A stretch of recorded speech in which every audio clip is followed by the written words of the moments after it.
భగవద్గీత అధ్యాయం 2 శ్లోకం 16 నుండి 20 వరకు.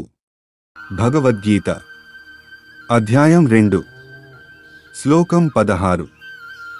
నాసతో విద్యతే భావో నాభావో విద్యతే సతః ఉభయోరపి దృష్టాంతస్త్వనయోస్తత్వదర్శిభిః. సారాంశం: అసత్యమైనది శరీరం, భౌతిక వస్తువులు శాశ్వతం కాదు. సత్యమైనది ఆత్మ, నిత్యతత్వం ఎప్పుడూ నశించదు. జ్ఞానులు ఈ రెండింటి మధ్య తేడాను గ్రహిస్తారు. కాబట్టి నశించేది కాకుండా నిత్యమైన దానిపై దృష్టి పెట్టాలి. భగవద్గీత అధ్యాయం 2 శ్లోకం 17. అవినాశీ తు తద్విద్ధి ఏన సర్వమిదం తతం వినాశమవ్యయస్యాస్య న కశ్చిత్ కర్తుమర్హతి. సారాంశం: ఆత్మ శాశ్వతము, అవినాశము. అది సర్వంలో వ్యాపించి ఉంటుంది. ఎవరూ దానిని నాశనం చేయలేరు. శరీరం నశించిన ఆత్మ నిత్యమే. భగవద్గీత అధ్యాయం 2 శ్లోకం 18.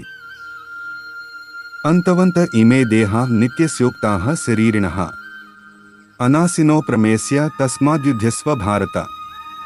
సారాంశం: శ్రీకృష్ణుడు అర్జునునికి బోధిస్తున్నాడు. దేహములు నశ్వరములు, ఆత్మ నిత్యము.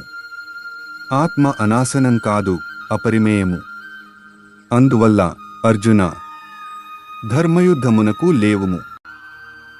భగవద్గీత అధ్యాయం 2 శ్లోకం 19. యయేన వేత్తి హంతారం యశ్చేనం మన్యతే హతం ఉభౌతో న విజానీతో నాయం హంతి న హన్యతే. సారాంశం: శ్రీకృష్ణుడు అర్జునునికి చెబుతున్నాడు, ఆత్మను హంతకుడు అనుకోవడము, హతుడు అనుకోవడము అజ్ఞానం. ఆత్మ ఎవరిని హతము చేయదు, ఆత్మను ఎవరూ హతము చేయలేరు. అందువల్ల అర్జున, మోహం విడిచి యుద్ధము చేయుము.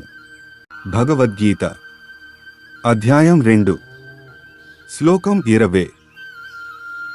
న జాయతే మ్రియతే వా కదాచిన్ నాయం భూత్వా భవితా వా న భూయః అజో నిత్యః శాశ్వతోయం పురాణో న హన్యతే హన్యమానే శరీరే. సారాంశం: ఆత్మకు పుట్టుక లేదు, మరణం లేదు. అది ఎప్పుడూ నశించదు, మళ్ళీ పుట్టదు. అది అజన్మ, నిత్యము, శాశ్వతము. శరీరం నశించినా ఆత్మకు హాని ఉండదు. ప్రతిరోజు భగవద్గీత శ్లోకాల కోసం మా ఛానల్ని సబ్స్క్రైబ్ చేసుకోండి. ఈ శ్లోకం మీకు నచ్చినట్లయితే మిత్రులతో షేర్ చేయండి. జై శ్రీకృష్ణ.